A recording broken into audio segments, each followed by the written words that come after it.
Terima kasih, Dokter. Terima kasih, Dokter Fitri, atas introduction-nya. Assalamualaikum warahmatullahi wabarakatuh. Salam Waalaikumsalam. sejahtera, salam sehat untuk kita semua. Wabarakatuh. Selamat pagi Bapak Ibu sekalian. Senang sekali pagi ini saya bisa bergabung mungkin lebih dari 1 tahun saya meninggalkan, lebih dari 1 tahun kayak sepertinya meninggalkan BLST, dan senang sekali melihat wajah-wajah familiar yang suka saya temui beberapa mungkin 2 tahun yang lalu ya. Oke, pagi ini saya sebenarnya masih terkait COVID-19, dari mulai apa itu gejalanya, bagaimana cara kita memberlakukan mitigasi ya. Di sini saya akan merangkum, kemudian kita akan diskusi bersama-sama ya. Jadi ngobrol santai saja ya, bukan paparan. Ini kan saya untuk share screen.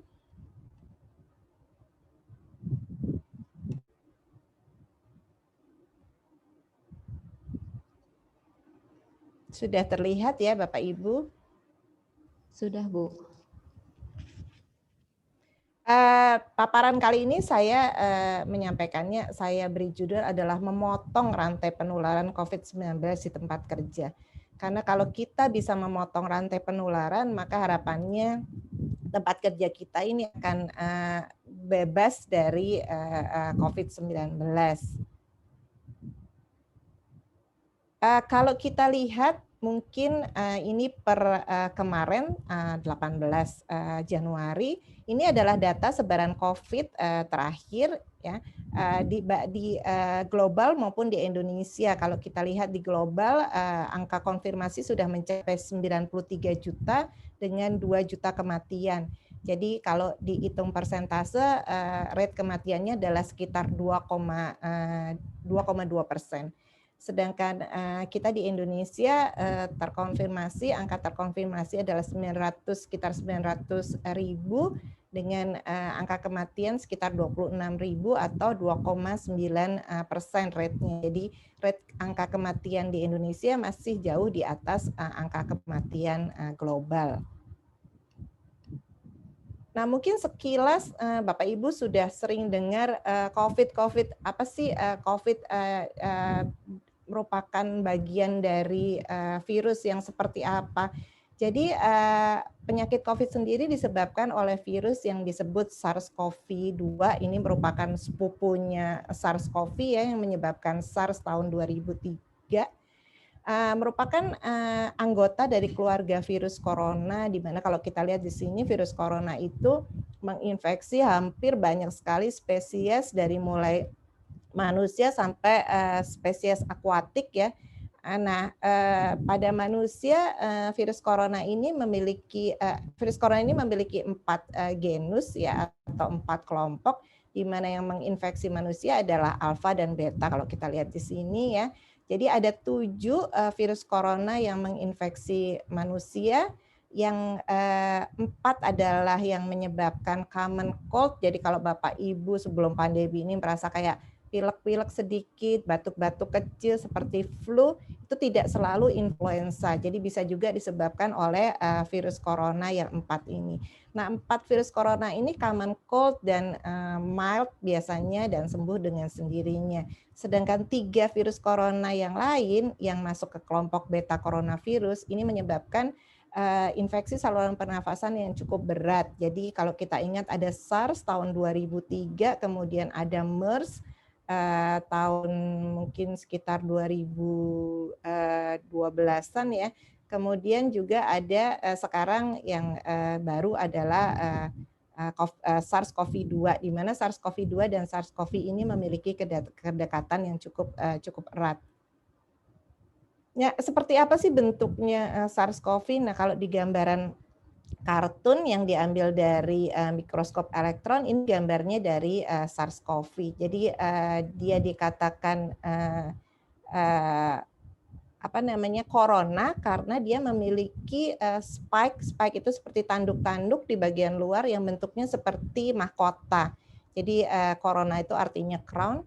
Nah, kalau diperbesar lagi seperti inilah bentuk spike atau tanduk. Nah, fungsi spike sendiri adalah dia biasa menempel pada reseptor. Jadi virus itu kalau tidak masuk ke dalam sel hidup, maka dia tidak akan bertahan. Jadi dia harus masuk ke dalam sel hidup, kemudian dia akan memperbanyak diri di sana. Kalau sudah memperbanyak diri, dia keluar lagi, kemudian menginfeksi sel-sel yang lain. Nah, itulah sebabnya makanya kita harus memotong rantai penularan ini dengan membiarkan si virus itu keluar di lingkungan, tidak bisa masuk ke dalam inangnya sehingga dia tidak bisa memperbanyak diri dan akhirnya mati. Nah, ini adalah spike yang tadi di sini digunakan oleh si virus untuk menempel pada ini namanya reseptor yang mungkin dikenal dengan AC2. Kalau kita dengar AC2 gitu ya. Ini adalah bentuk AC2 pada sel. Kemudian spike ini akan menempel, kalau dia sudah menempel seperti kunci lock and key, jadi menempel klek, baru si virus ini bisa masuk ke dalam sel. Kalau dia tidak menempel di reseptornya, maka virus ini akan berada di sirkulasi dan dia tidak bisa memperbanyak diri dan akhirnya mati dengan sendirinya. Nanti ini akan jelaskan di belakang sebagai strategi untuk vaksinasi. Nah, apa itu AC2? AC2 itu adalah reseptor tadi yang menempel di sel ya. Singkatannya adalah angiotensin converting enzyme 2. Ini merupakan reseptor yang hampir ada di semua jaringan di tubuh kita ya. Jadi tidak seperti reseptornya SARS atau MERS yang sangat terbatas di sel-sel pernafasan saja. Kalau AC2 ini hampir semua jaringan memiliki AC2 walaupun jumlahnya atau ekspresinya berbeda-beda ya. Yang paling banyak di saluran pernafasan. Oleh karenanya itu kenapa makanya COVID-19 itu gejalanya beraneka ragam. Yang utama memang pernapasan, tapi nanti ada yang pencernaan, karena belakangan ini banyak juga yang terkait dengan pencernaan. Jadi kadang-kadang suka disalahkan, diselimurkan dengan kita kena MAH gitu ya, atau kena GERD, rasanya seperti kena MAH, tapi ternyata itu COVID. Dan banyak lagi, sebagian kecil malah menyerang jantung, kemudian ginjal, malah ada yang ke otak juga. Nah, mengapa COVID-19 ini menyebar secara luas? Ya. 3 kesalahan utama yang sering sekali dilakukan masyarakat dan ini menyebabkan kenapa COVID-19 sebarannya tidak terkendali. Yang pertama, kita merasa bahwa kita di kantor, kita kenal teman kerja. Mereka teman kerja saya, setiap hari bertemu. Jadi saya tidak perlu pakai masker, tidak perlu jaga jarak jika berinteraksi dengan mereka. Kita bisa makan bersama di ruangan ya, tanpa menjaga jarak.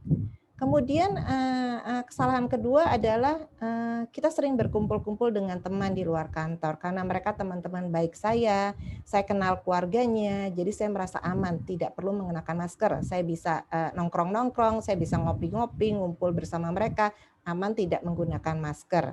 Ya, mungkin Bapak Ibu sering sekali lihat di Instagram pada foto bersama, kemudian pada jalan-jalan bersama tanpa mengenakan masker. Yang ketiga, ini juga sering dilakukan adalah kita merasa bahwa mereka adalah keluarga. Mereka adalah sanak keluarga kita walaupun tidak serumah. Jadi setiap minggu kita kumpul-kumpul silaturahim tanpa memberlakukan protokol kesehatan ya. Karena mereka kan saudara kita. Kita tahu bapaknya, kita gede sama-sama gitu. Sehingga kita kumpul-kumpul makan bersama, kumpul-kumpul keluarga tanpa mengenakan masker tanpa juga menjaga jarak. Ya, perlu kita ingat bahwa COVID-19 adalah penyakit infeksius, bukan penyakit genetik. Jadi tidak pandang bulu dia akan menyerang siapa saja, mau itu masyarakat menengah ke atas, menengah ke bawah, berdarah biru, pejabat, ya, mahasiswa, anak kecil semua bisa terkena COVID-19. Nah, kesalahan lain yang sering dibuat adalah kita sudah sering melihat adanya orang-orang yang mengadakan acara, mengumpulkan banyak orang, khitanan, pernikahan, acara ibadah dan sebagainya tanpa protokol kesehatan yang ketat. Atau misalnya mereka mengatakan kita datang ke pernikahan lengkap kok dengan masker, pakai prokes gitu.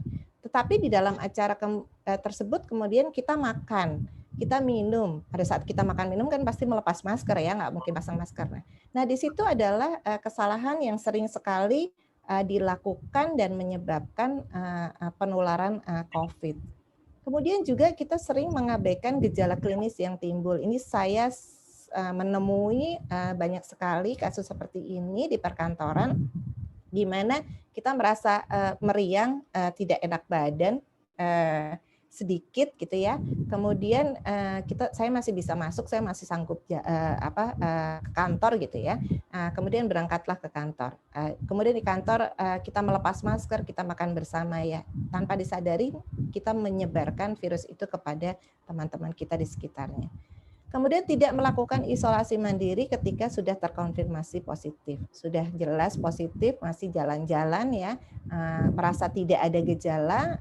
Ini adalah orang-orang OTG, di mana orang-orang yang OTG itu 80% menduduki jumlah kasus COVID. Jadi banyak sekali yang OTG dibanding dengan 20% yang bergejala. Jadi OTG ini yang banyak sekali menyebarkan virus.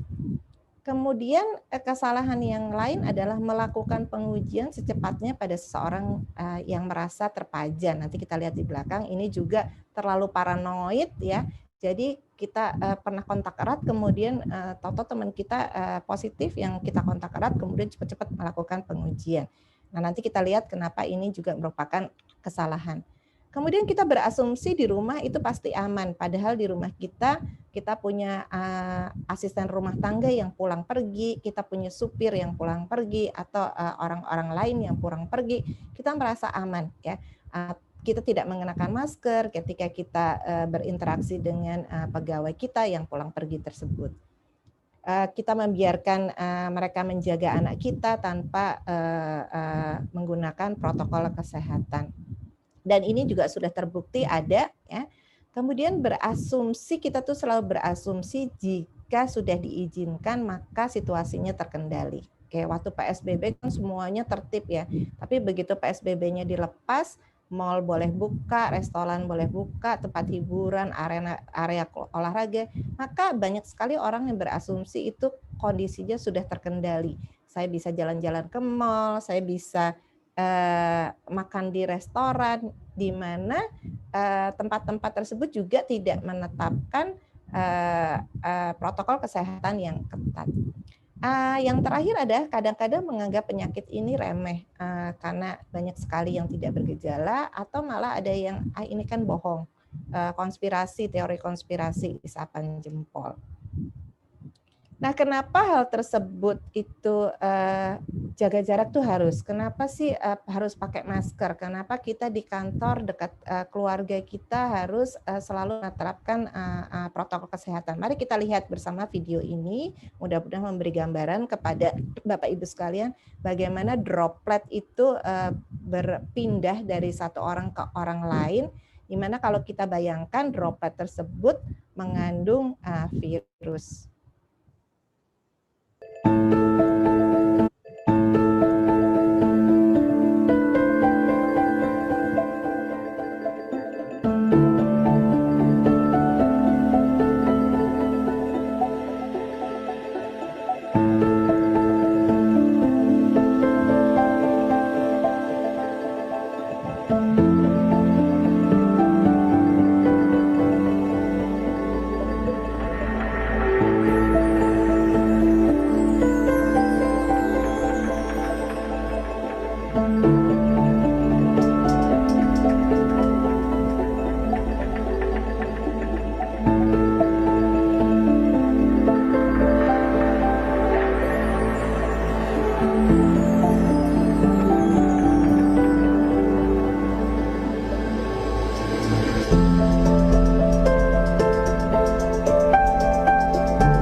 kita bisa lihat Bapak Ibu bagaimana droplet itu berpindah dengan cepat ya dengan simulasi-simulasi komputer yang sudah dilakukan di video ini.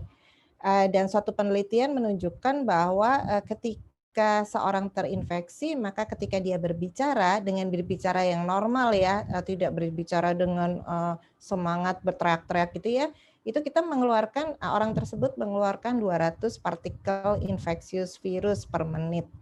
Nah, untuk bisa menginfeksi seseorang maka harus ada 1.000 partikel infeksius virus yang masuk ke dalam tubuh kita. Jadi kita bisa bayangkan kita berbicara kalau kita berbicara dengan orang yang terkena atau terinfeksi, maka 5 menit saja dia sudah bisa memindahkan virusnya ke tubuh kita kalau kita tidak menggunakan pengaman-pengaman atau kita tidak menerapkan protokol kesehatan. Nah, penyebab penyebaran COVID-19 di tempat kerja ini salah kurang R disebabkan oleh 2 aspek penting, yaitu karyawannya. Yang pertama, karyawan tidak mematuhi protokol kesehatan 5M ya, sekarang bukan 3M lagi tapi 5M ya. Sering makan bersama, kemudian masih kumpul-kumpul, kalau bapak-bapak masih merokok bersama ya, tanpa menjaga jarak. Kemudian mengabaikan gejala klinis mengarah kepada COVID, nanti kita lihat di belakang apa saja yang timbul dan tetap melakukan aktivitas normal. Saya takut dimarahin oleh Pak Gunadi nanti kalau saya tidak masuk gitu ya, maka agak-agak meriang dikit, sudah ada gejala-gejala sakit di tenggorokan, saya tetap masuk. Kemudian tidak melaporkan kepada atasan jika merasa tidak sehat. Nah, tadi yang sudah disampaikan oleh Pak Hanan juga Mbak Grevi bahwa keterbukaan itu penting. Kita juga perlu karyawan itu melaporkan kepada atasan jika ada anggota keluarga yang sakit dengan gejala mengarah ke COVID-19. Ini memang sebenarnya bukan hak kita, bukan urusan kita, tetapi dengan atasan mengetahui atau pihak K3 di kantor itu mengetahui, maka mereka bisa memberi masukan-masukan kepada Bapak Ibu sekalian apa saja yang harus dilakukan dan apa yang harus diambil oleh pihak manajemen untuk mencegah penyebaran yang disebabkan oleh anggota keluarga tersebut kepada pegawai kita, kemudian pegawai kita dapat menyebarkan kepada orang di sekitarnya. Nah, penyebab yang lain adalah kita lihat dari pihak manajemen atau atasan. Tidak memberikan penyuluhan terkait dengan COVID-19. Jadi pada masa pandemi ini tidak bisa kita cuma memberikan penyuluhan sekali. Jadi mungkin kita harus memberikan penyuluhan terkait dengan COVID-19 beberapa kali, dilihat dari beberapa aspek yang berbeda-beda ya, sehingga Bapak Ibu sekalian di tempat kerja itu benar-benar mengerti apa sih bahayanya dan apa yang harus dilakukan untuk mencegah penyebaran tersebut. Kalau di tempat kerja penyebaran kita potong, maka kita juga tidak akan membawa virus tersebut ke rumah. Kemudian tidak memberlakukan protokol 5M di tempat kerja. Jadi kalaupun misalnya diberlakukan cuma ditulis aja harus melakukan ini tanpa adanya oversight, tanpa adanya monitoring bahwa protokol tersebut tuh benar-benar dilakukan di tempat kerja. Kemudian tidak menanggapi laporan karyawan jika ada yang menunjukkan gejala. Karena tidak punya K3, karena tidak punya petugas safety, maka mungkin Mbak Grevi kewalahan sendirian, maka lupa kalau ada yang melaporkan kemudian tidak di follow up. Tidak melakukan langkah-langkah mitigasi jika ada karyawan yang terdeteksi positif, seperti misalnya melakukan penelusuran kontak erat. Siapa saja ya, menurut Kemenkes tuh ya 1 orang terkonfirmasi tuh harus dirunut sampai sekitar 30 orang yang berkontak erat dengan mereka. Kemudian melakukan pengujian pada orang-orang yang teridentifikasi erat, artinya tidak melakukan pengujian. Kemudian tidak meminta karyawan yang bergejala untuk tidak masuk kantor. Kemudian tidak menutup sementara kegiatan kantor jika ada kasus yang berlanjut. Artinya misalnya tidak menutup seluruh kantor, tapi mungkin area yang tempat adanya kasus itu setidaknya mungkin harus dilihat bagaimana lalu lintasnya, bagaimana interaksinya ya. Jadi kalau bisa dicegah, maka kalau dikurangin orang yang bekerja, ya kemungkinan kalau aturan Kemenkes kalau ada yang positif kan sekitar positifnya sampai 50%, maka sebaiknya ditutup sementara. Nah, apa sih gejala COVID yang mungkin Bapak Ibu sudah sering baca ya? Dan kalau kira-kira Bapak Ibu mengalami salah satu dari gejala-gejala ini, maka segera melapor kepada unit K3 atau safety officer, ataupun misalnya kalau di BLST sekarang adanya gugus COVID, maka ke gugus COVID untuk dilakukan tindakan lebih lanjut. Dimulai lagi demam, kadang-kadang demam ringan, temperaturnya kita tidak melebihi normal, jadi masih di range normal ya. Ada yang temperaturnya sudah melebihi range normal, tapi banyak sekali yang temperaturnya masih di range normal. Jadi kita meriksa masuk screening dengan temperatur itu sebenarnya tidak menjamin, karena banyak sekali kasus COVID yang temperaturnya sekitar 36,3, 36,5, di mana range itu adalah masih range normal. Kemudian sakit kepala yang luar biasa ya. Kita kadang-kadang merasanya ini karena kecapean gitu, sakit kepala. Kemudian seperti pilek ya, tapi tidak keluar cairannya, tidak keluar nasal discharge, atau kalau bahasa awamnya tidak keluar ingusnya ya, tapi rasanya seperti tersumbat. Kemudian sakit tenggorokan yang luar biasa, serta kelelahan. Ada batuk kering, ini beberapa kasus yang mild sampai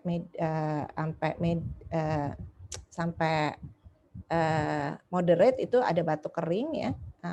Kemudian sakit otot, gangguan saluran pencernaan, kemudian ada juga yang demam, kemudian tidak ada gejala lain tapi langsung kehilangan penciuman ya. Kita harus waspada begitu penciuman kita hilang, maka itu udah pasti kita terkena COVID ya. Kemudian batuk berdarah sampai kepada sesak napas untuk kasus-kasus yang berat. Nah, bagaimana pencegah dan penyebaran COVID ini dimanapun, jadi bukan hanya di tempat kerja, tapi dimanapun. Dan partisipasi dari kepatuhan Bapak Ibu itu akan memberikan sumbangsi untuk percepatan penanganan pandemi dunia. Jadi tindakan Bapak Ibu yang sangat kecil ini memberi sumbangsi yang luar biasa besarnya. Cuci tangan dengan sabun ya, 20-30 menit, jangan asal cuci tangan begitu saja terus selesai. Bisa menyanyi burung kakatua 2 kali atau happy birthday 20 kali, itu sekitar 30 detik ya.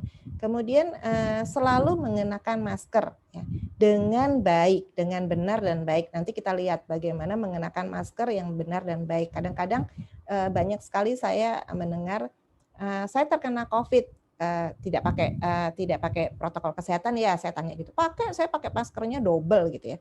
Tapi pakai maskernya double itu tidak selalu menjamin kalau tidak benar.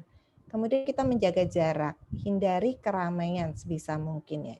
Tidak usah ikut-ikut sale, tidak usah pergi-pergi ke tempat-tempat hiburan ya.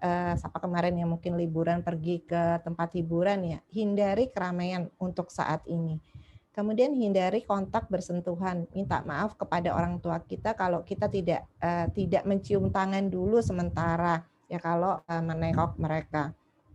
Kemudian tidak menyentuh mulut, hidung, mata sebelum mencuci tangan.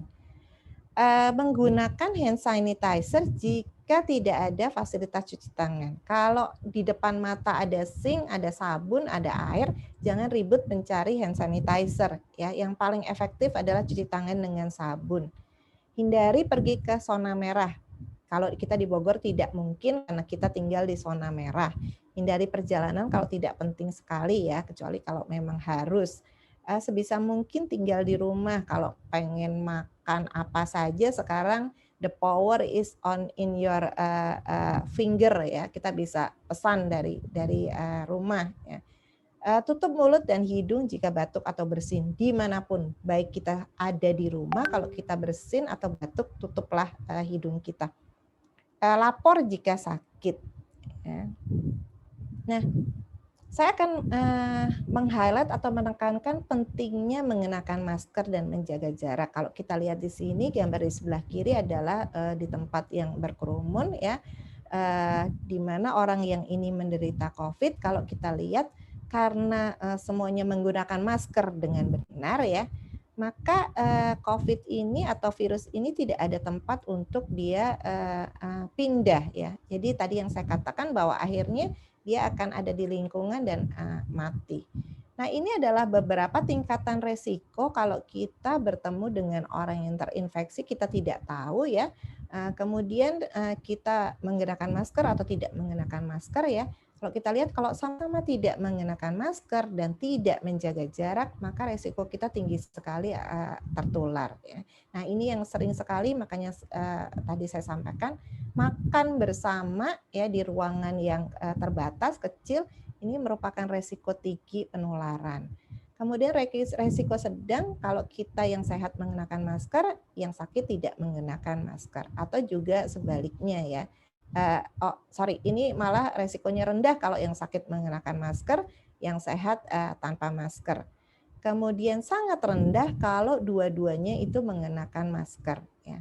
Resikonya tidak ada resiko paparan kalau kita dua-duanya mengenakan masker dan menjaga jarak. Nah, jadi ini penting sekali kita ingat kenapa sih selalu diributkan pakai masker, jaga jarak.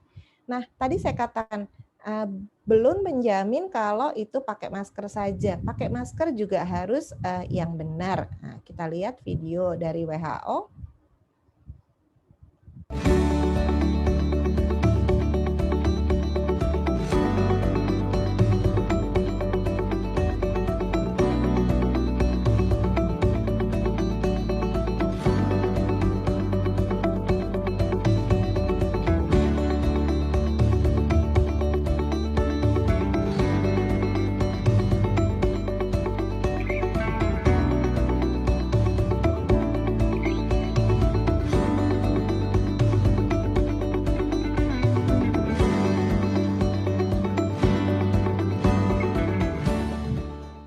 Oke, kita sekali ya Bapak Ibu melihat ya, saya terutama kalau saya sering meeting-meeting online dan pesertanya mungkin yang tidak ada yang offline ya, saya sering sekali melihat mereka mengenakan masker diturunkan. Kemudian yang paling sering sekali saya lihat adalah ketika mereka mau bicara maskernya diturunkan sampai di bawah dagu. Ini paling sering terlihat. Kemudian ketika mereka makan minum, ketika meeting makan minum maskernya di dagu kemudian mereka minum begini. Jadi ini semua yang terkontaminasi akan masuk ke dalam mulut kita. Ini kenapa sering sekali di area perkantoran yang tidak menerapkan meeting virtual sirkulasi virus ini terus berputar. Nah, bagaimana kita di kantor itu mengelola resiko? Ya, bagaimana perkantoran mengelola risiko terhadap potensi penularan ya di area kerja ya. Sebenarnya pengelolaan risiko ini tidak hanya pada saat pandemi saja, tetapi harusnya dilakukan setiap saat ya. Jadi saya highlight di sini seyogyanya semua institusi menerapkan sistem manajemen keselamatan dan kesehatan kerja atau SMK 3 sesuai dengan PP 50 tahun 2012 ya. Di dalam PP 50 tahun 2012 itu dinyatakan bahwa suatu perusahaan yang memiliki pegawai minimal 100 orang sudah harus menerapkan sistem manajemen keselamatan dan kesehatan kerja, di mana di situ ada satu atau lebih individu yang bertugas sebagai petugas K3 atau petugas safety. Nah, mereka itu bertugas untuk mengelola, membantu manajemen untuk mengelola resiko yang terjadi di dalam tempat kerja, baik itu penularan penyakit maupun kecelakaan-kecelakaan yang terjadi di tempat kerja. Di mana 3 pilar utama dari pengelolaan resiko. Jadi pengelolaan resiko itu seperti bank kaki 3, di mana 3 kakinya memiliki kekuatan yang sama. Kalau satu putus maka pengelolaan resiko itu akan jatuh atau jompling ya. Jadi dimulai dengan menilai apa sih resikonya ya yang ada di area kerja kita. Kemudian tinggi atau tidak, resikonya besar atau tidak. Kalau besar, bagaimana cara kita untuk mengendalikannya atau kita katakan mitigasinya seperti apa. Kalau sudah diterapkan langkah-langkah mitigasi, tentunya harus diimplementasi, kemudian harus dilihat keberhasilannya seperti apa. ini yang dilakukan pada audit internal ya. Biasanya di perusahaan kan harus ada audit internal setahun sekali, bukan hanya mengaudit dari segi keuangan, dari segi manajemen, tapi juga bagaimana suatu institusi atau organisasi itu mengelola resiko sehingga resiko yang tadinya di depan ini banyak sekali, tinggi sekali, itu setelah diterapkan mitigasi akan menurun. Dan ini siklus ini harus terus berlangsung sepanjang perusahaan itu beroperasi. Nah, mungkin nanti Bapak Ibu yang di BLST yang tergabung di tim safety atau tim K3 ataupun apa namanya, bisa mengacu kepada buku ini buku yang terbaru, revisi 5, pencegahan dan pengendalian COVID-19 ya di tempat di mana saja. Kemudian dari buku ini saya ambil 3 hal yang penting adalah definisi apa individu terkonfirmasi ya. Jadi kasus konfirmasi adalah seseorang yang dinyatakan positif melalui pemeriksaan laboratorium PCR. Ya, jadi jelas-jelasan dengan pemeriksaan laboratorium PCR-nya positif, dan kasus konfirmasi ini bisa dibagi menjadi 2, yaitu konfirmasi dengan gejala dan konfirmasi tanpa gejala. Nah, yang harus diwaspadai adalah konfirmasi yang tanpa gejala.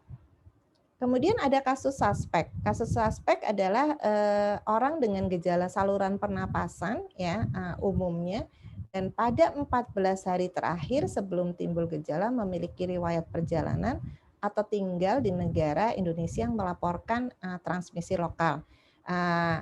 Ini kalau kita di Bogor semuanya kita ada di area merah ini ya.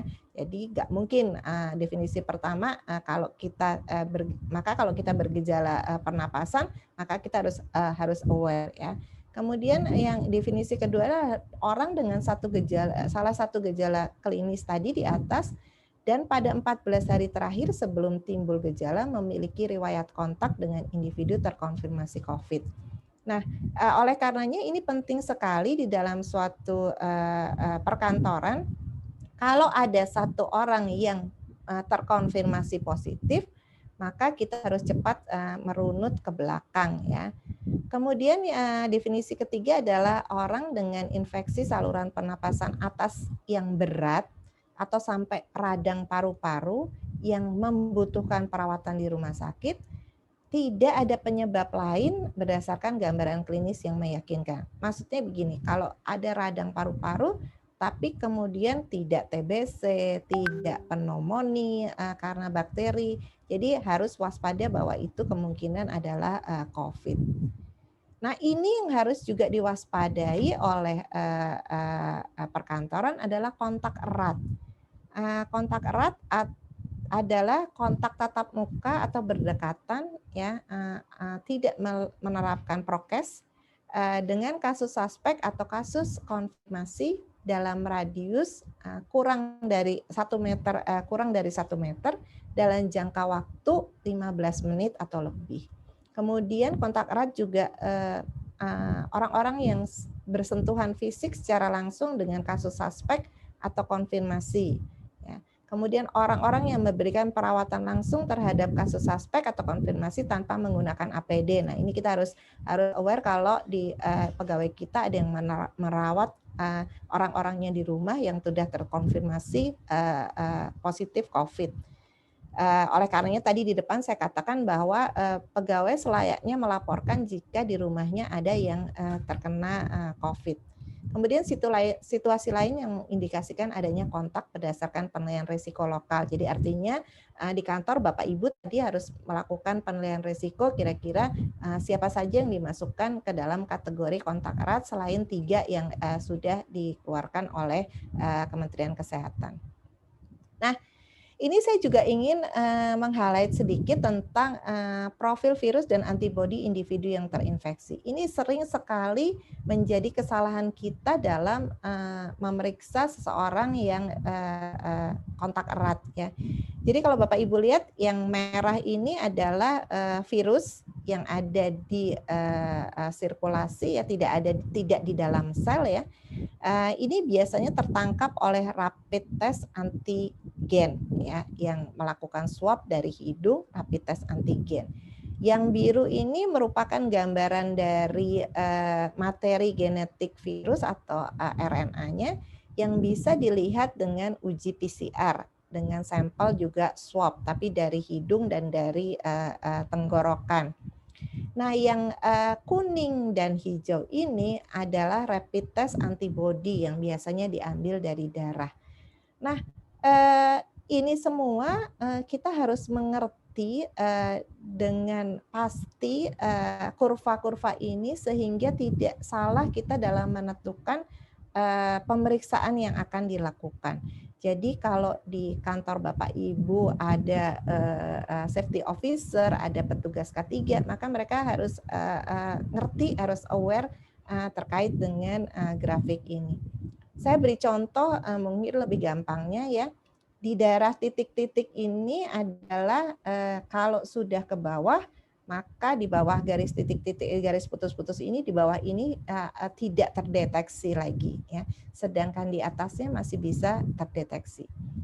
Saya simulasikan Ipin dan Iteng bertemu pada tanggal 1 Desember. Mereka tidak menggunakan masker, tidak menjaga jarak, jadi tidak menerapkan prokes. Ya. Kemudian pada tanggal 4 Desember, Ipin terkonfirmasi positif. Nah, berarti di sini. Kalau di sini si Iteng langsung melakukan pemeriksaan antigen, maka dia akan mendapatkan hasil yang negatif ya. Kalau dia panik terus dia bilang, oh saya mau si Ipin positif, saya mau tes antigen, maka antigennya akan negatif tesnya. Bukan berarti si Iteng tidak terinfeksi, ya, tetapi pemilihan waktunya yang salah. Makanya tadi di depan saya katakan juga salah satu kesalahan adalah kita sering sekali melakukan pengujian cepat-cepat, ya. Kalau kita lihat di sini ada window period di mana di sini tes apapun kalau kita lakukan di area ini, kalau kita merasa kita terpajan di sini, kita melakukan tes apa saja maka hasilnya akan negatif. Nah, Iteng berdasarkan kriteria Kemenkes tadi merupakan kontak erat. Ya, yang harus dilakukan adalah isolasi mandiri, monitoring ada tidak gejalanya. Ya, kalau ada gejalanya langsung dikerjakan PCR. Jika tidak ada gejala, sebenarnya kalau mengacu kepada buku pedoman dari Kemenkes adalah dia bisa menghentikan isolasi mandiri. Tapi kita harus ingat bahwa ada orang-orang yang OTG ya, belum tentu Iteng tidak bergejala itu negatif. Maka bisa saja walaupun ini tidak diharuskan oleh buku pedoman tadi, tapi kalau kita misalnya di kantor gugus COVID kita mau berhati-hati, maka kita bisa melakukan uji antigen pada si Iteng dengan harus tahu waktunya kapan. Karena uji antigen ini bisa dideteksi 5-7 hari pasca pajanan. Setelah itu maka kita tidak bisa mendeteksi ya. Kalau kita mau melakukan PCR, maka PCR yang bagus adalah dilakukan setelah tanggal 5 Desember ya. Artinya 5 Desember itu kurang lebih 4 hari setelah dia terpajan ya. Atau kalau mau melakukan uji rapid antibody adalah kisarannya tanggal 11 yaitu 10 hari pasca pajanan baru imunoglobulin M-nya ini yang kuning baru mulai terlihat ya. Ini adalah gambaran bagaimana kita melakukan tes-tes yang dengan waktu-waktu yang tepat sehingga tidak memberi hasil negatif palsu. Nah, saya akan membahas sedikit saja terkait dengan pengelolaan penyakit menular ya atau communicable disease. Yang pertama adalah dengan pengobatan. Yang kedua dengan pencegahan dan biasanya ini yang lebih disarankan karena pengobatan tidak semuanya infeksi virus terutama bisa dibuat obatnya. Kalau bakteri kita bisa menggunakan antibiotik. Ingat kalau virus tidak bisa diobati dengan antibiotik. Jadi antiviralnya juga harus spesifik untuk virus tersebut ya. Sehingga pencegahan merupakan faktor yang terbaik. Pencegahan itu dari mulai nutrisi, sanitasi, perilaku, dan yang terakhir adalah vaksinasi. Ya, jadi saya akan membahas sedikit tentang vaksinasi. Kan mungkin di media sudah banyak ya tentang vaksinasi pro dan kontra. abstrak ya. Jadi apa sih tujuan vaksinasi? Menurunkan keparahan dan kematian akibat COVID. Jadi vaksinasi itu bukan berarti kita tidak bisa COVID-nya tidak bisa masuk ke dalam tubuh kita. Vaksinasi bukan seperti masker yang menutupi hidung dan mulut kita ya. Tapi vaksinasi ini memberi senjata kepada kita kalau virusnya sampai masuk ke dalam tubuh kita, maka sudah ada persiapan dari tubuh kita untuk melawan virus supaya tidak bisa masuk ke dalam sel tadi, akhirnya tidak menginfeksi sel dan tidak menyebabkan keparahan dan kematian. Kemudian mendapatkan kekebalan kelompok ya, ini sangat diincar, kita lihat nanti kekebalan kelompok seperti apa. Melindungi dan memperkuat kesehatan masyarakat. Jadi vaksinasi itu tujuannya bukan only me, tapi untuk melindungi juga orang-orang di sekitar kita, terutama orang-orang yang tidak bisa divaksinasi karena satu dan lain hal. Menjaga produktivitas serta mengurangi dampak ekonomi dan sosial. Nah, bagaimana sih vaksin itu bekerja secara umum ya? Kalau kita disuntik vaksin, di mana di dalam vaksin ini adalah virusnya, baik itu dalam bentuk seluruh virus atau partikelnya saja ya. Yang pasti untuk COVID-19 ini tidak ada virus yang hidup yang dimasukkan. Kemudian setelah virus tersebut masuk ke dalam tubuh kita, maka sistem kekebalan kita membentuk suatu zat yang disebut antibodi yang bentuknya seperti huruf Y ini, di mana cetakan dari antibodi ini tergantung nanti ya, biasanya bagian luar dari virusnya ini. Tadi kita lihat kan spike ya, jadi si antibodi ini membentuk cetakan terhadap si spike tersebut. Nah, kalau suatu ketika, jadi ini udah siap antibodi kita dalam tubuh, kalau suatu ketika virusnya benar masuk ke dalam tubuh kita, maka si antibodi ini langsung menyerang, menempel pada spike. Kalau kita lihat gambaran yang besarnya adalah tadi ingat ya ini ya, jadi spike ini menempel pada reseptor, kemudian dia bisa masuk ke dalam sel inangnya ya. Nah, yang harus kita hindari supaya dia tidak menempel. Ini dihindari supaya tidak bertemu ya, sehingga dia tidak bisa masuk. Nah, ini adalah cara kerja vaksin. Jadi si antibodi ini nanti akan menempel di semua spike-nya sehingga spike-nya tidak bisa nempel ke AC2 sehingga si virus tidak bisa masuk ke dalam sel, tidak bisa memperbanyak diri, akhirnya dia mati. Nah, itu yang dituju oleh program vaksinasi. Nah, kemudian yang kedua tadi adalah konsep herd immunity. Jadi kita menciptakan kekebalan populasi, ya, kekebalan bersama.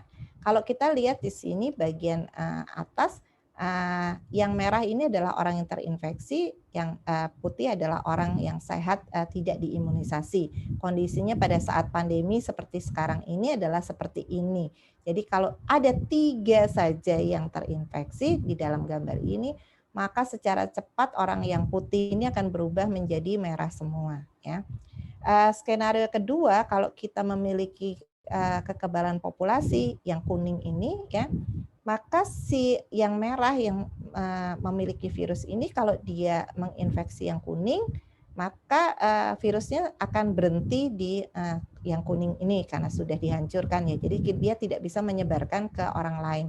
Sehingga orang-orang yang putih ini yang tidak diimunisasi karena satu dan lain hal, misalnya ada penyakit sistem kekebalan, mungkin orang tua atau anak-anak, ini tetap terlindungi. Kita lihat bahwa dia juga akan nantinya akan terlindungi.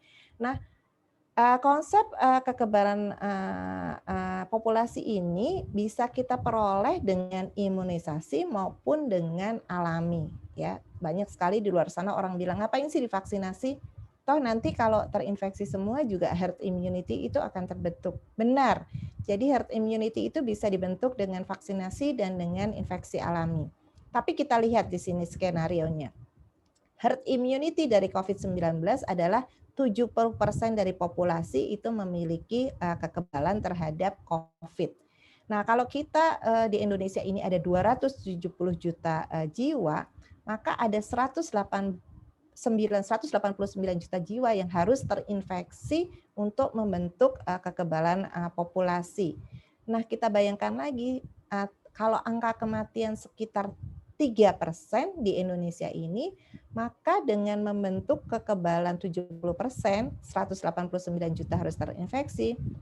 Dari 189 juta itu 5,7 juta orang harus meninggal ya untuk membentuk herd immunity. Dan waktu yang dibutuhkan tuh adalah lama sekali ya. Kalau misalnya setahun itu kita terinfeksi, sekarang ini setahun tuh yang terinfeksi 1 juta aja belum kan ya. Kalau 1 tahun 1 juta, berapa puluh tahun kita harus terkukung dalam suatu situasi pandemi ini sampai kita memenuhi 189 juta itu terinfeksi. Sehingga vaksinasi adalah pilihan yang terbaik.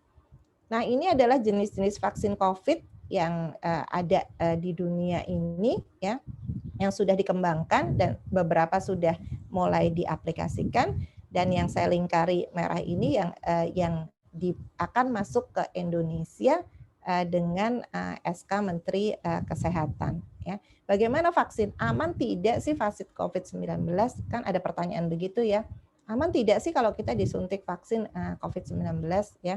Kalau kita lihat di sini adalah semua platform vaksin yang beredar itu tidak ada yang virus hidup ya. Semua either virusnya dimatikan atau cuma mengambil bagian-bagian tertentu dari si virus tersebut. Nah, kalau saya bilang aman atau tidak? Aman. Semua vaksin di dunia ini insya Allah aman. Ya, kenapa? Karena ini tahapan yang dilakukan oleh WHO sebelum memberikan izin untuk vaksin itu digunakan. Pertama, semua vaksin harus melewati uji klinis tahap 3 pada manusia, melibatkan puluhan ribu orang. Setelah ini keluar hasilnya, maka WHO akan melakukan review yang dilakukan oleh Komisi Global Advisory Committee on Vaccine Safety yang dimiliki oleh WHO. Kemudian juga dilakukan pengujian atau review oleh independen ya terhadap safety dan efikasinya di sini. Kemudian juga ada review dan approval dari manajemen otoritas tempat vaksin itu diproduksi ya. Misalnya diproduksinya di Cina, maka harus ada approval. Diproduksinya di Amerika harus ada review dan approval dari pihak terkait di situ. Nah, setelah ini lewat tidak berhenti di situ saja. Dilempar lagi ke suatu grup yang disebut Strategic Advisory Group of Expert on Immunization yang dipilih oleh WHO. Mereka melakukan lagi analisa, ya, melakukan analisa dari hasil ini, kemudian mereka memberikan rekomendasi-rekomendasi. Apakah selesai? Tidak. Rekomendasi itu akan direview lagi oleh manajemen otoritas tempat negara tersebut akan menggunakan vaksin, kemudian mereka akan memutuskan mereka akan menerima atau tidak rekomendasinya, atau kalau misalnya mereka akan melakukan rekomendasinya dimodifikasi sesuai dengan kebutuhan di negara tersebut. Sebagai contoh begini, SAGE merekomendasikan bahwa vaksin COVID dalam kondisi yang limited jumlahnya, maka yang harus diutamakan adalah kelompok risiko. Dalam hal ini adalah nakes dan orang-orang dengan penyakit penyerta atau komorbid. Nah, rekomendasi tersebut tidak mentah-mentah dipakai oleh Indonesia. Indonesia memiliki review lain. Untuk Indonesia, maka penyakit komorbid itu tidak serta-merta mengikuti rekomendasinya SAGE untuk diutamakan. Justru malah penyakit komorbid ini ditahan dulu, jangan diberikan vaksin untuk dilihat dulu bagaimana efikasi dari vaksin tersebut ya.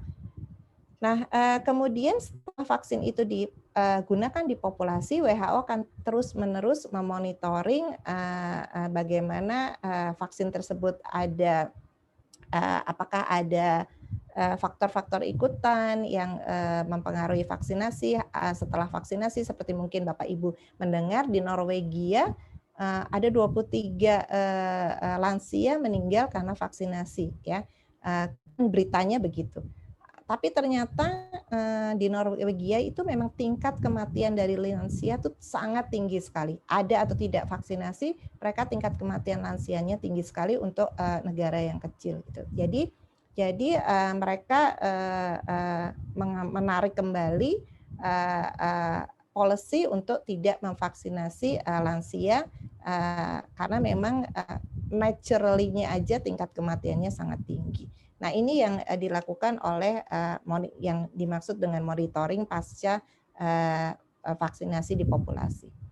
Nah, kemudian juga di Indonesia sendiri, sebelum kita memberi izin penuh kepada suatu vaksin, kita biasanya menggunakan dulu yang namanya emergency use authorization. Ini bisa boleh dipakai dalam kondisi emergensi atau kondisi pandemi seperti saat ini.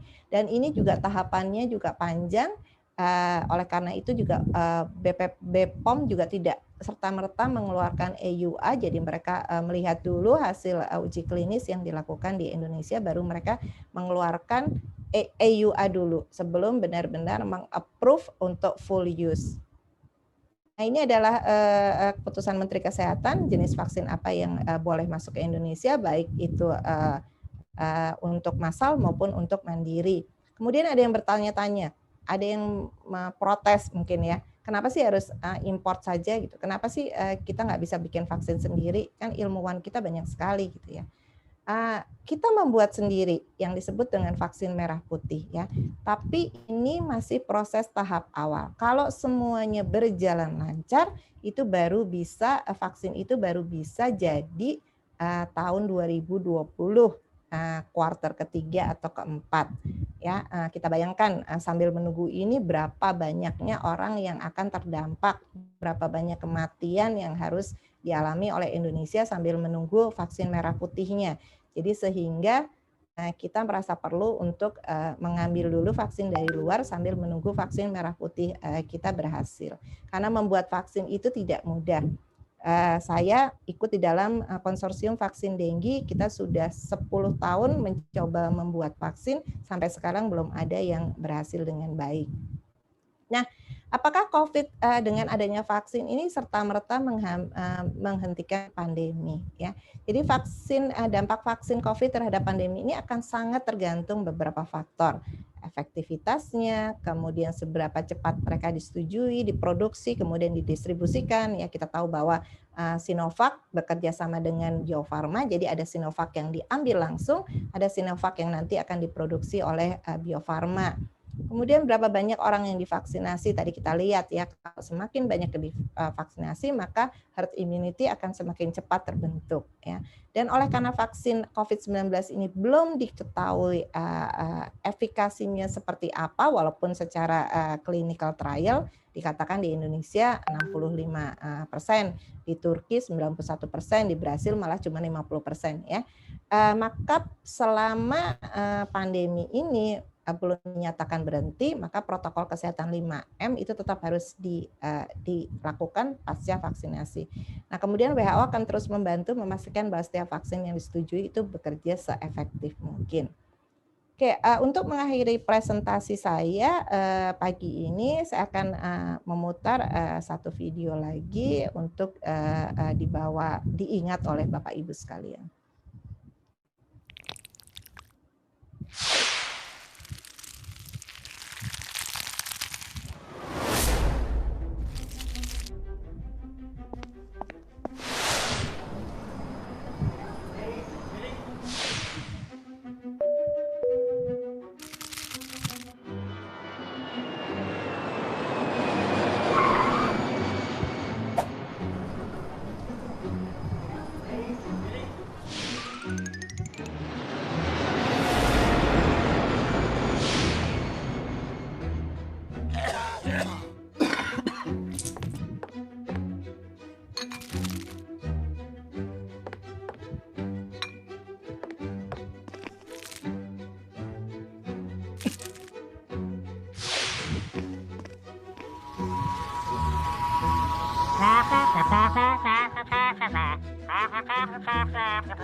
Baik Bapak Ibu, mari kita menjaga tempat kerja kita supaya aman dari virus ini dan kita semuanya selamat. Jadi stay safe, stay healthy, dan kalau sudah ada vaksin dan Bapak Ibu mendapat jadwal untuk divaksinasi, sebaiknya direkomendasikan untuk melakukan vaksinasi.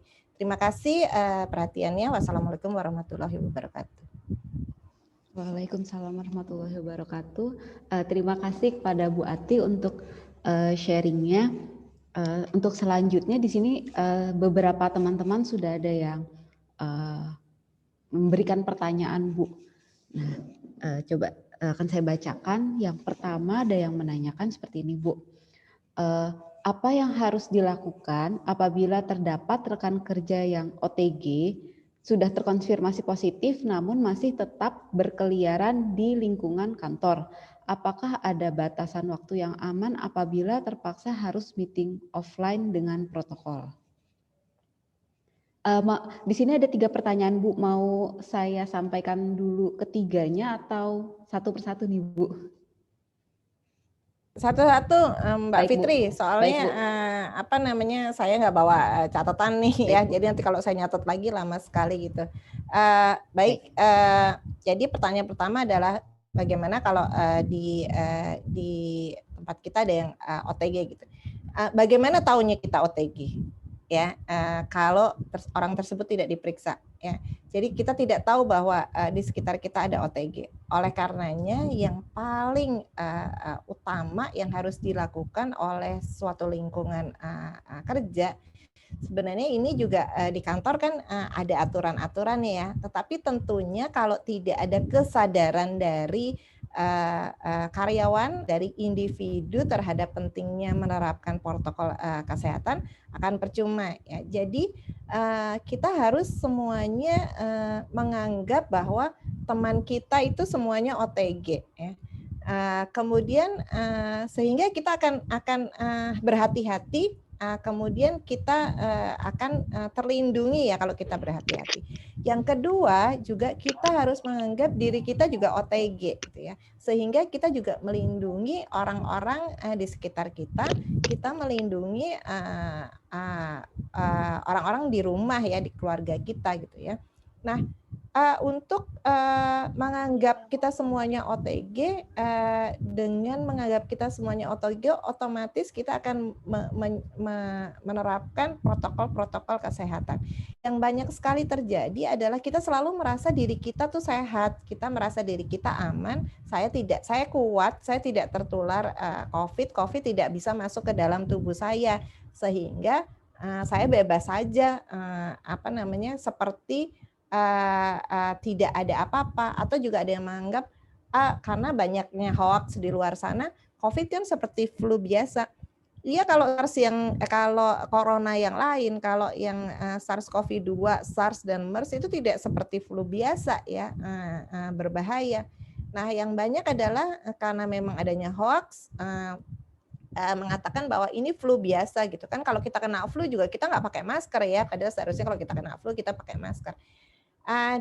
Dengan asumsi-asumsi tersebut yang menjadi penyebaran COVID itu menjadi luas ya. Jadi kita tidak akan bisa berasumsi kalau teman kita ada yang OTG, kita akan berasumsi bahwa semua teman kita OTG gitu. Jangan cuma satu. Jadi semua teman kita tuh OTG, makanya kita sendiri yang harus juga menjaga gitu ya. Kalau misal teman kita tidak mau protokol kesehatan, maka kita yang akan bilang, kamu jangan dekat-dekat sama saya, ngomongnya 1,5 meter gitu ya. Atau kalau misalnya lebih ekstrim lagi, nih masker pakai kalau mau ngomong sama saya. Atau misalnya kalau atasan, kalau mau masuk ke ruangan saya menghadap harus lengkap dengan masker, harus jaga jarak. Jadi lingkungan kita yang harus membuat sistem di mana karyawan itu mau tidak mau harus menuruti ya, walaupun sebenarnya yang baik itu ada budaya. Kalau budaya itu kan dari kita sendiri ya, jadi kita merasa kita memerlukannya, maka otomatis kita mengerjakan sendiri. Itu sebenarnya diincar, tapi budaya ini susah sekali untuk diterapkan di masyarakat yang majemuk seperti ini ya. Bahkan kayak di Amerika juga tidak bisa mereka menerapkan budaya, sehingga yang dilakukan mereka adalah memperketat sistem. Di Amerika itu masuk ke Amerika bebas, tidak kayak masuk ke Indonesia harus pakai screening segala macam. Masuk ke Amerikanya bebas, tetapi kalau sudah di Amerikanya yang sengsara, restoran tidak boleh dine in, harus pesan. Kalau pesan masuk ke dalam restoran minimal maksimal hanya boleh 3 orang yang masuk pesan. Jadi tidak boleh masuk ke mall, tidak dibuka. Jadi sistemnya yang dibuat ketat. Demikian juga kalau kita implementasikan itu di kantor, maka sistem di kantor yang harus diperketat kalau kita tidak bisa mengharapkan kerjasama atau karyawan itu berbudaya untuk menerapkan protokol kesehatan. Jadi memang harus dibuat sistem yang ketat dengan monitoring ya, karena itu yang satu-satunya cara yang bisa dilakukan. Jadi tadi sudah saya katakan, tadi di depan kan ada 3 kesalahan utama gitu ya. Kadang-kadang kita merasa, oh makan bersama nggak apa-apa gitu. Misalnya Mbak Grevi sama Mbak Fitri karena udah kenal, makan bersama saja, mejanya tidak berjarak ya. Saya tidak bilang tidak boleh makan bersama ya, tetapi kita harus lihat berapa jarak mejanya. Kalau kita lihat tadi di video kan diagonal itu limited ya, jadi dibandingin dengan berhadap-hadapan. Jadi kalau makan, saya contohnya kalau di kantor saya kalau makan ruangan makan yang besar hanya boleh 2 orang maksimal, terus duduknya harus diagonal gitu ya. Jadi harus ada monitoring, harus ada oversight dari pihak manajemen untuk bisa memudayakan protokol kesehatan yang baik. Mungkin itu menjawab ya Mbak Fitri. Intinya kan itu ya pertanyaannya ya, bagaimana kalau ada OTG-nya jalan. Ya memang OTG yang ada tidak hanya di lingkungan kerja kita, tapi OTG yang ada di Indonesia itu masih berkeliaran di mana-mana. Baik Bu, terima kasih. Untuk selanjutnya ada yang menanyakan juga, mohon bantu untuk penjelasan terkait dengan virus yang bermutasi ini, Bu. Maksudnya yang bermutasi yang mana nih? Virus COVID kan sudah di berita-berita itu banyak sekali kan mutasinya iya, ya, sudah iya, banyak, nggak iya. hanya satu mutasi ya. Jadi karena prinsipnya SARS-CoV ini adalah virus yang bermateri genetik RNA. Jadi virus itu ada 2, satunya bermateri genetik RNA, satunya bermateri genetik DNA. Biasanya kalau virus yang bermateri genetik DNA itu dia lebih stabil karena dia memiliki satu enzim yang bisa mengkoreksi kalau ada salah ya. Jadi kalau misalnya kayak kalau kita nulis tuh ada enzimnya yang kayak tip X gitu. Kalau salah kita tip X terus dibetulin lagi. Nah, sedangkan di virus yang bermateri genetik RNA, mereka tidak punya tip X itu. Jadi kalau misalnya ada salah ketika dalam proses perbanyakan virus, ada yang bermutasi, maka dia tidak bisa mengoreksi. Akhirnya mutasi itu kebawa ke progeninya ya, jadi anak-anakan. Nah, mutasi yang baru-baru ini terjadi kan yang di Inggris sama di South Africa ya, sehingga penyebarannya jadi lebih banyak. Jadi dia karena dia mudah sekali menginfeksi, karena bermutasi dia mudah sekali penempelannya ke reseptor itu cepat sekali, sehingga dia memperbanyak dirinya juga cepat. Kalau memperbanyak diri cepat kan dia menyebarkannya atau menginfeksi ke orang lain itu juga cepat. Tapi saat ini mutasi tersebut masih dinilai tidak akan mempengaruhi efikasi vaksin. Jadi masih di dalam range yang tercover oleh vaksinasi tersebut ya. Yang bahaya kan kalau misalnya mutasinya luar biasa besarnya, kemudian sampai vaksinnya nggak efektif lagi. Sampai saat ini mutasi yang terjadi itu masih bisa di-cover oleh vaksin yang sekarang ada. Kalaupun tidak ada, maka sekarang teknologi vaksin itu luar biasa ya. Jadi misalnya mutasi terus nanti mereka tinggal narik vaksinnya, dipotong sana, potong sini. Sekarang udah ada teknologi yang namanya CRISPR, dipotong sana, potong sini, keluarin lagi vaksinnya yang baru ya. Jadi alhamdulillah mutasi yang terjadi itu belum mempengaruhi vaksin dan tidak memperparah atau meningkatkan angka kematian ya. Jadi yang itu kan yang paling penting. Nah, kalau penyebaran ya kembali lagi selama kita menerapkan protokol kesehatan dengan ketat ya, pakai masker, jaga jarak itu yang paling penting sekali, maka kita itu benar-benar bisa memutus rantai penularan. Cuman masalahnya saat ini adalah hal tersebut tidak bisa dilakukan oleh banyak orang. Lihat aja kemarin liburan semuanya pada seperti tidak pandemi ya, jalan-jalan karena libur panjang, semua tempat hiburan penuh. Kalau kita lihat di TV, Ancol masih kayak cendol ya, tanpa masker segala macam. Itu sudah bersirkulasinya seperti apa virusnya di situ. Mungkin itu menjawab Mbak Fitri. Baik, terima kasih Bu untuk jawabannya. Di sini masih ada pertanyaan lagi nih Bu. Yang ketiga yaitu mengingat tadi organ yang terpengaruh tidak hanya paru-paru sehingga menimbulkan gejala yang berbeda.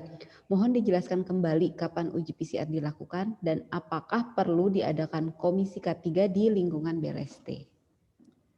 Oke, PCR tadi saya katakan kalau lihat di grafik itu kita tuh kalau misalnya terpajan kurang lebih 4 hari, 5 hari pasca pajanan itu kalau kita lakukan PCR kita baru bisa mendapat hasil yang positif ya, bisa terdeteksi artinya ya. Jadi kita harus tepat tahu gitu.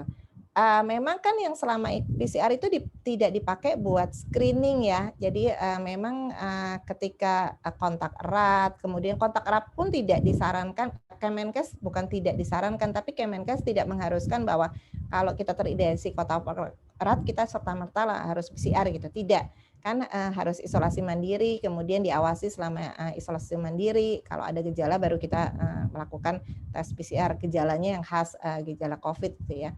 Jadi PCR itu bukan dipakai seperti screening ya. Jadi kita harus tahu kapan kita mengerjakan PCR, kapan kita mengerjakan antigen, kapan kita mengerjakan antibody ya. Memang seyogyanya di suatu perusahaan itu memang harus ada program SMK 3 ya.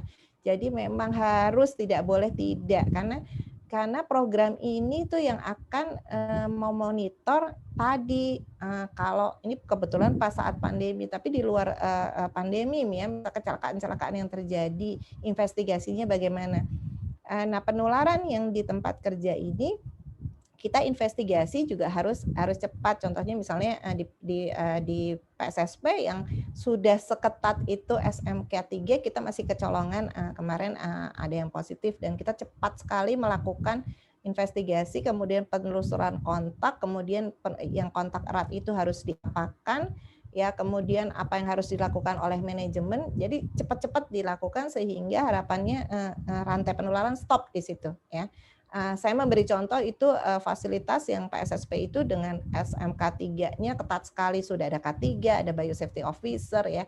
Jadi yang terus-menerus memonitoring ya, itu kita masih kecolongan ya. Apalagi kalau bayangkan kalau kita tidak punya unit-unit tersebut. Nah, unit-unit tersebut itu juga membantu sekali manajemen dalam hal ini mungkin Pak Hanan ya atau direktur SDM-nya gitu ya, kan nggak mungkin beliau-beliau yang menelusuri kontak ya, harus ada orang yang menelusuri kontak. Dan orang yang penelusuri kontak itu juga harus tahu ya, kalau misalnya perusahaan mengambil keputusan harus dilakukan tes, maka gugus COVID ataupun SMK 3 harus tahu tes apa yang harus dilakukan supaya tepat, kita nggak kecolongan nanti hasilnya negatif palsu. Mungkin itu. Baik Bu. Maaf Bu, tadi sepertinya ada yang kelewat. Jadi apakah ada batasan waktu maksimal yang aman apabila terpaksa harus meeting offline dengan protokol? Oke. Kadang-kadang kita tidak bisa menghindari harus offline ya. Saya sendiri selama pandemi ini harus audit ya, audit fasilitas kan karena tiba-tiba harus banyak yang lab yang menjadi lab penguji, banyak bermunculan mobile BSL. Jadi saya tetap harus melakukan inspeksi atau audit ke fasilitas-fasilitas tersebut. Di mana nggak mungkin audit itu dilakukan virtual. Jadi saya harus datang. Nah, kita harus tetap menerapkan protokol kesehatan selama kita melakukan kegiatan offline tersebut. Jangan melepas masker. Jadi saya sendiri kalau audit itu saya tidak melepas masker. Saya memilih maskernya yang mungkin kalau kita ke kantor saya memilih masker yang sensi biasa, kemudian atau masker kain. Kalau saya harus meeting offline harus audit, saya akan menggunakan maskernya KN95 gitu ya. Kemudian saya tidak, walaupun disuguhin makanan, disuguhin minuman, maka saya tidak akan membuka masker saya untuk makan dan minum. Kemudian kalau saya haus sekali harus makan, maka saya akan mencari tempat yang space-nya luas ya. Kemudian saya akan minum bukan menghadap ke orang. Ketika saya melepas masker buat minum, saya akan menghadap ke tembok ya. Jadi saya tidak akan berhadapan dengan orang. Ya, jadi memang kehidupan kita ini berubah karena pandemi. Jadi yang biasanya kita lakukan itu kita sangat hati-hati, sekarang kita avoid. Kalau misalnya bisa meeting itu bisa dilakukan online, lakukanlah online ya, lakukan online. Terkadang memang meeting itu sebenarnya bisa dilakukan online, tapi saya masih heran banyak sekali yang senangnya meeting offline ya. Meeting online juga sama kok produktifnya gitu ya. Kuliah-kuliah online sama produktifnya, training online juga sama juga, kita bisa tetap produktif. Jadi itu saran ya, sebisa mungkin tidak membuka masker kita di tempat umum. Kalau kita harus sholat ya, kalau kita misalnya di mushola itu kosong, setelah wudhu ya, kita tidak pakai masker lagi, nggak apa-apa ya. Tapi kalau kira-kira di mushola itu crowded, maka setelah wudhu pakailah masker kita saat kita sholat. Peralatan sholat sendiri, jangan menggunakan sajadah yang ada di situ. Oke. Baik. Kemudian ada pertanyaan lagi Bu, di sini ada case di mana individu positif COVID lalu diminta pihak RS untuk isoman. Mengapa walaupun sudah 5 kali swab, yaitu selama 5 minggu, tetap masih positif? Apakah lebih baik seperti dirawat di RS? Apakah yang harus dilakukan oleh pasien isoman tersebut agar lekas sembuh? Baik, kalau kita mengacu kepada protokol Kemenkes ya, pedoman, ada di situ bagaimana menyatakan seorang sudah sehat ya, kalau nggak salah 10 hari setelah onset klinis terakhir itu dianggap sudah sehat gitu ya, dianggap sudah sehat.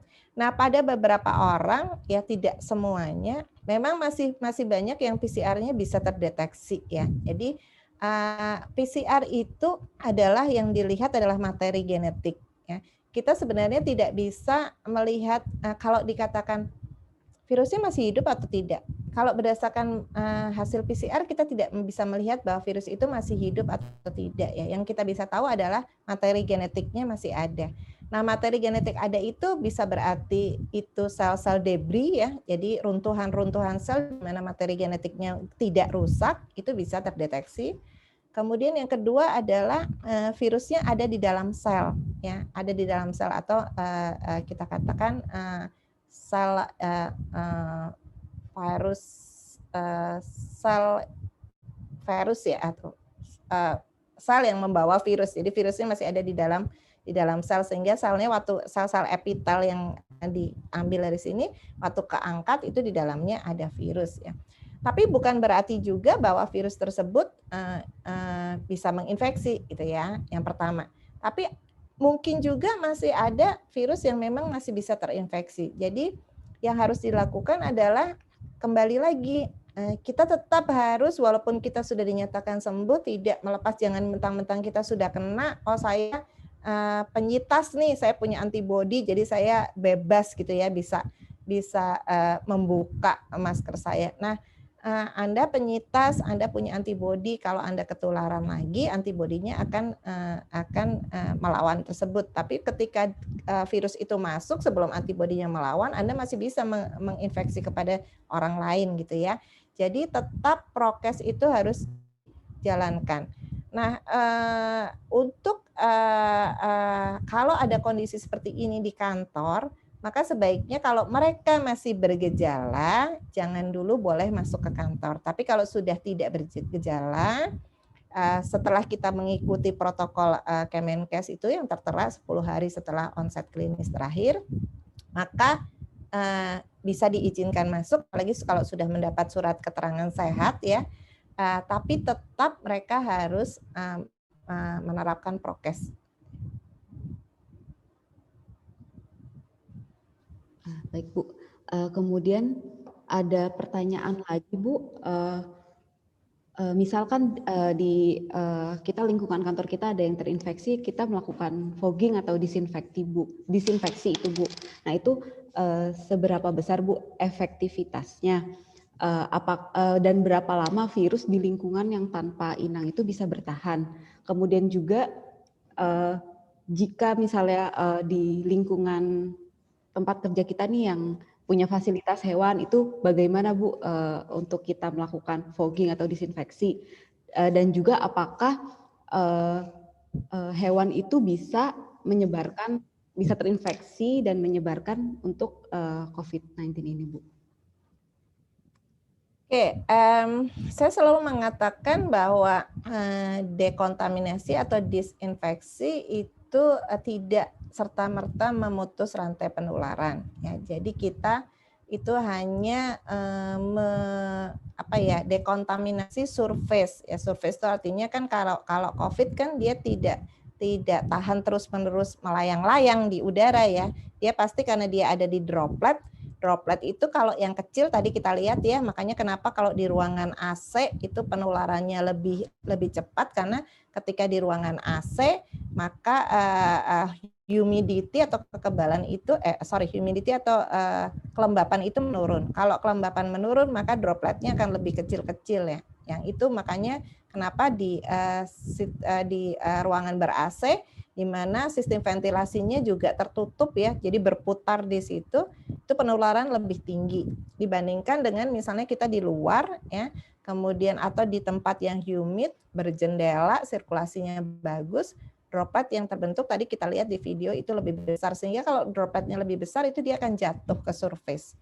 Ya, kalau jatuh ke surface yang perlu didekontaminasi itu surface-nya ya. Jadi jangan salah kalau ada yang positif terus disemprot-semprot. Ini bukan demam berdarah ya, ini COVID ya.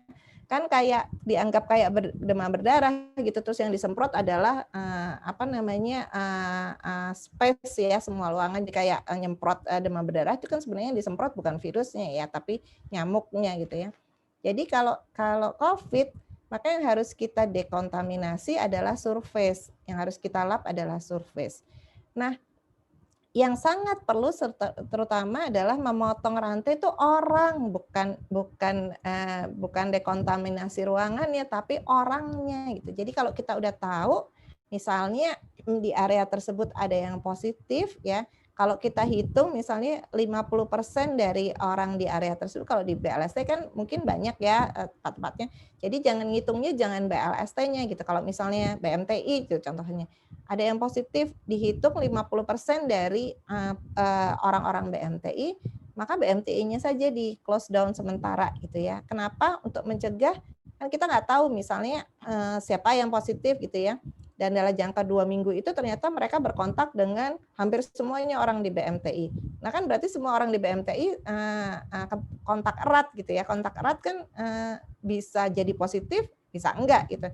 Nah makanya untuk memotong supaya tidak menyebarkan ke seluruh BLST misalnya ya, maka BMTI-nya di close down. Atau kalau misalnya harus masuk karena misal BMTI ada hewan, maka digilir. Jadi jangan sampai banyakkan orang yang masuk gitu ya. Misalnya di piket satu orang sehari satu gitu ya, sehingga si orang itu tidak berkontak dengan yang lainnya. Kemudian juga jangan boleh mereka berkontak dengan unit-unit yang lain. Jadi kalau misalnya harus piket ya datang ke situ saja, selesai pulang gitu ya. Jadi benar-benar dilimit interaksinya dengan orang lain di area yang positif.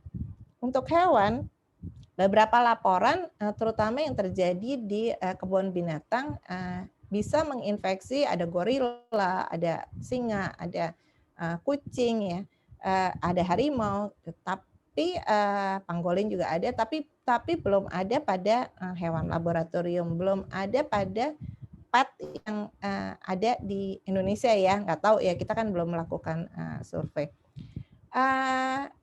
Yang saya garis bawahi di sini bukan masalahnya COVID saja. Kalau kita bekerja dengan hewan itu tidak hanya COVID, di dalam hewan itu banyak sekali virus-virus, bakteri yang mungkin bisa bersifat zoonosis dan menularkan kepada kita. Jadi jangan karena COVID terus kita hati-hatinya karena takut hewannya terkena COVID. Hewannya nggak terkena COVID, Anda nggak hati-hati kena virus hanta yang ada di tikus misalnya ya, lebih parah dari COVID. Ya. Jadi untuk teman-teman yang bekerja hewan, jangan memikirkan ada COVID apa tidak, tapi tetap harus selalu waspada kalau bekerja dengan hewan. Kejawab mungkin ya, udah pertanyaannya semua ya.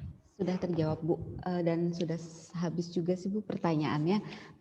Terima kasih Bu. Apakah ada closing statement dari Bu Ati? Mungkin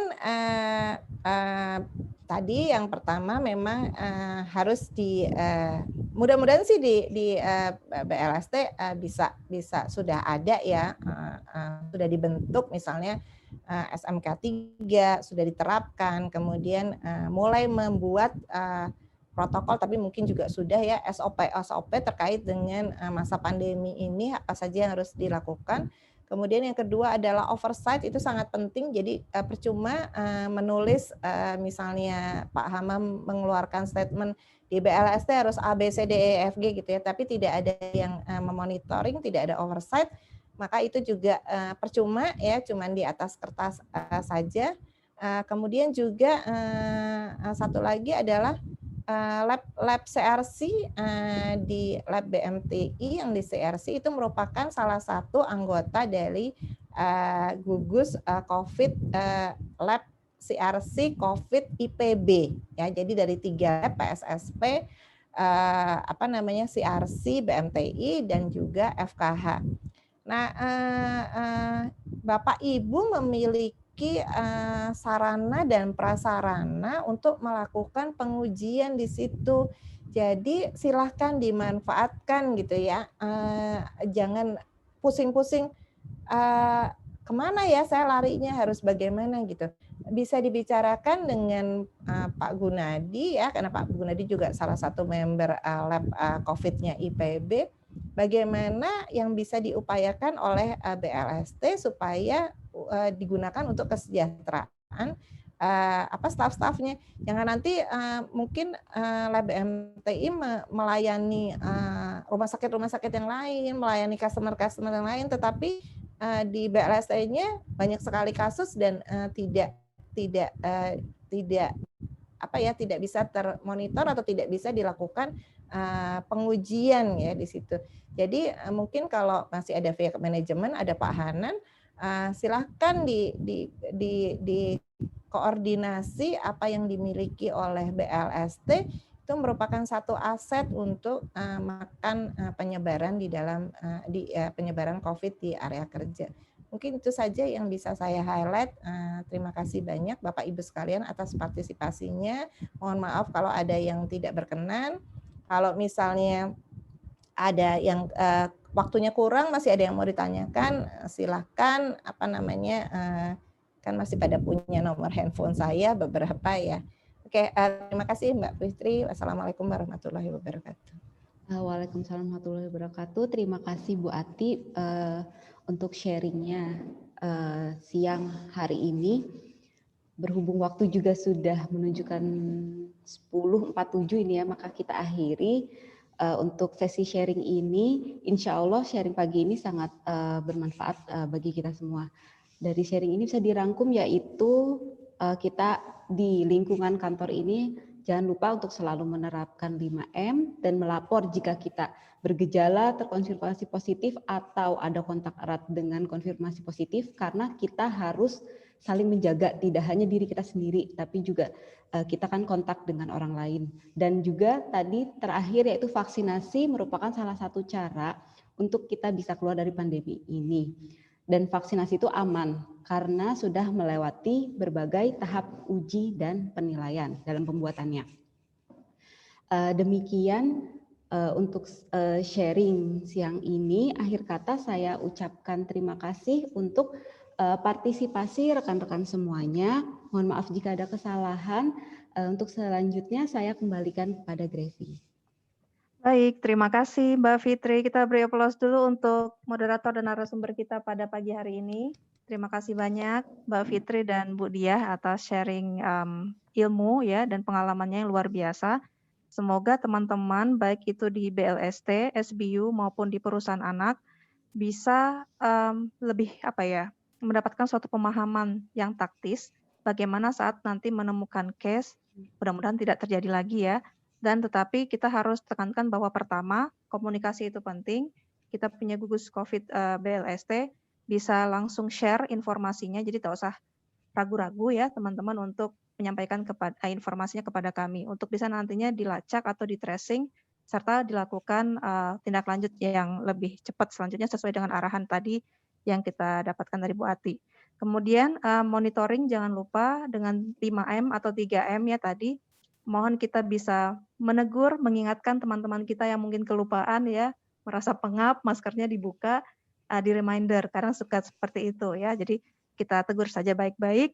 Dan yang terakhir tentunya silahkan para Bapak Ibu pimpinan manajemen bisa merekayasa seperti apa fasilitas kantor, baik itu ruangannya, penempatan orang, maupun penjadwalan.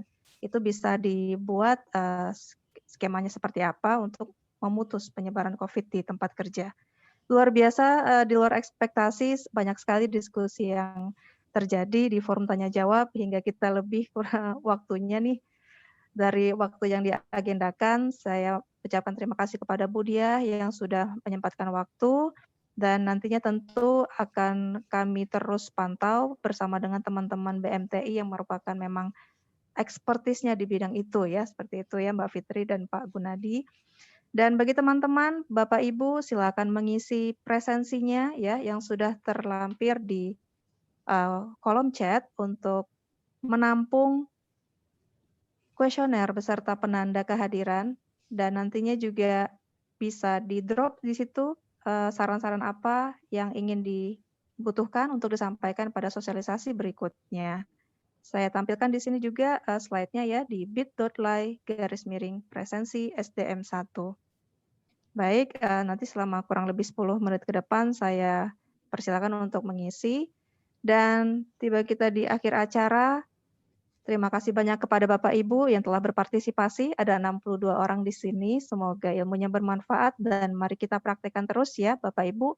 Kita kawal, semoga kita selalu sehat dan tidak terkena COVID ya. Dan bagi yang Bapak Ibu yang sedang sakit, semoga diberikan kesembuhan dan mari kita semangati terus. Mohon maaf apabila ada hal yang kurang berkenan. Sampai jumpa di sosialisasi SDM berikutnya. Saya tutup. Assalamualaikum warahmatullahi wabarakatuh. Waalaikumsalam warahmatullahi wabarakatuh. Terima kasih, Bu kasih Ati. Bapak Ibu Kasih. sekalian. Terima Mohon kasih. pamit. Terima Mohon kasih Bu Ati. Pamit ya. Silakan.